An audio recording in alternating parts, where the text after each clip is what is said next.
इथं भाषण ठोकायला नाही आलो आपण. त्या लेकराला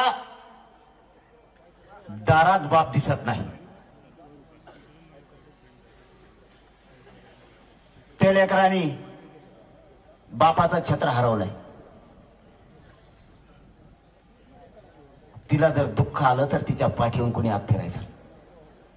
तिच्या तोंडावरून हात फिरवणारा सोन्यासारखा बाप गेला.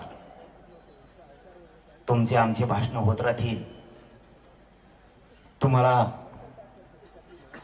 या कुटुंबाच्या पाठीशी राज्यातून उभा राहावं लागेल आणि राज्यभर हे लोन आंदोलनाचं पसरलं पाहिजे. प्रत्येक जिल्ह्यात तयारी करा.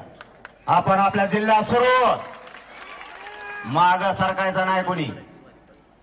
आणखीन एक सल्ला, धाडशी बना. हे आणखीन हल्ले करू शकते.